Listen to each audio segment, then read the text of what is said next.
Notebook LM 到底牛在哪？它和我们熟悉的 ChatGPT 之类的大语言模型有什么本质的区别？这很重要啊，因为它决定了你能不能把它用到极致。第一，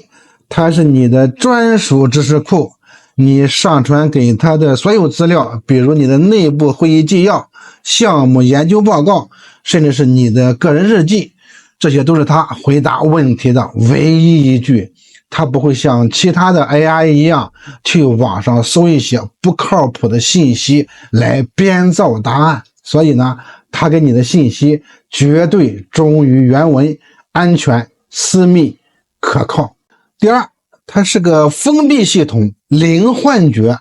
这一点刚才我们也提到了，因为呢，它不去网上乱搜啊，所以说呢，你完全不用担心它会一本正经的胡说八道，也就是我们常常说的 AI 幻觉。